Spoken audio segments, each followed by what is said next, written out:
OK, aujourd'hui, on va s'attaquer à une page vraiment fascinante et assez méconnue de l'histoire de la cybersécurité. On retourne à une époque où, franchement, tout était à inventer. On est en 1995. Il faut s'imaginer. Pour la toute première fois, les gouvernements commencent à numériser leurs opérations. La promesse d'efficacité, elle était immense. Mais en même temps, une nouvelle menace, complètement invisible et silencieuse, planait. Et ça, c'était la grande question. Comment est-ce qu'on fait pour protéger les secrets les plus importants d'un pays quand les forteresses ne sont plus en pierre, mais en ligne de code? Face à ce défi immense, la France, elle, a décidé de ne pas improviser. Elle a tout de suite considéré cette nouvelle vulnérabilité comme une véritable menace nationale. Le truc, c'est que ce n'était plus juste une affaire de techniciens, là. On parle de la capacité même de l'État à fonctionner, carrément. Une attaque pouvait tout paralyser. C'est donc devenu d'un coup un enjeu de sécurité nationale de premier ordre. Alors la priorité numéro 1 est devenue limpide. Sécuriser ces systèmes, ce n'était pas une option, pas une simple bonne idée, c'était une obligation nationale majeure. Et pour répondre à cette obligation, pas question de mettre des rustines ici et là. Non, l'approche se devait d'être complète, méthodique, pensée de A à Z à travers une série de guides très précis. Pour orchestrer tout ça, un organisme gouvernemental a été créé spécifiquement pour ça, le SCSSI.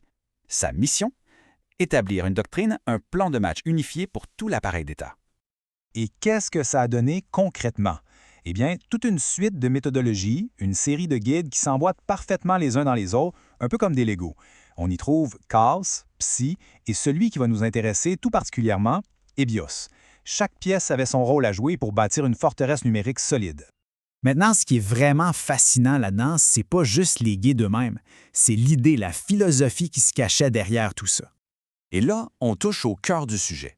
Une idée qui était vraiment avant-gardiste pour l'époque. La sécurité, ça ne pouvait plus être une espèce de pansement qu'on ajoute à la fin une fois que tout est déjà construit. Non, ça devait faire partie des fondations, être pensé dès le tout début du projet.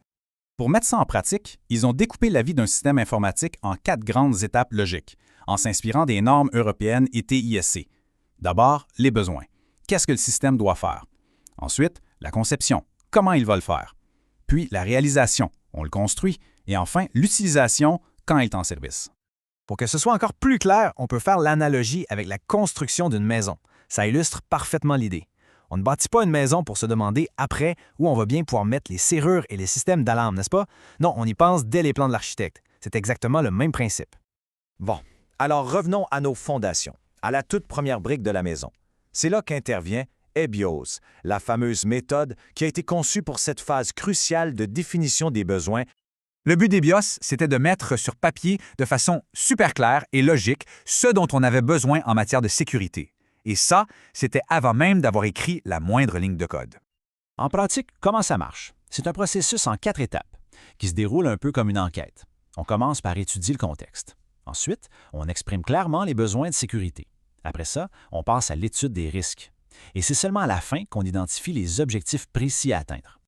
Le cœur de la méthode, le moment le plus important, c'est vraiment l'étape 3, l'étude des risques. C'est là qu'on se pose les vraies questions. Quelles sont les menaces possibles? Où sont nos points faibles, nos vulnérabilités? Et en croisant les deux, on peut voir ce qui risque vraiment de mal tourner. Et ce qui est vraiment bien pensé, c'est que tout est connecté. EBIOS, ce n'est pas une méthode qui flotte toute seule dans le vide. Non, les résultats de cette première étape vont directement servir de base pour la suite. Ils vont alimenter les autres outils pour la conception, pour la construction et même pour l'exploitation du système. Tout s'enchaîne logiquement. Bon, on part d'une méthodologie qui date de 1995. La question qu'on doit se poser, c'est pourquoi est-ce que c'est encore pertinent aujourd'hui avec tout ce qui a changé? Eh bien, la réponse est assez directe. C'est parce que les idées de base des BIOS, comme l'évaluation des risques et ce qu'on appelle aujourd'hui le Security by Design, la sécurité dès la conception, eh bien, ce sont devenues les fondations mêmes de toute la cybersécurité moderne. Évidemment, la technologie a fait un bond de géant, les menaces sont beaucoup plus complexes, mais au final, la mission fondamentale, elle, n'a pas bougé d'un poil. Il s'agit toujours de déterminer de façon logique et rationnelle quels sont les risques pour pouvoir ensuite mettre en place ce qu'il faut pour les contrer. Et ça nous amène à une dernière réflexion. Une question qui dérange un peu. Si les grands principes d'une bonne sécurité étaient déjà aussi clairs il y a presque 30 ans, comment ça se fait qu'aujourd'hui, c'est encore si compliqué de les appliquer correctement?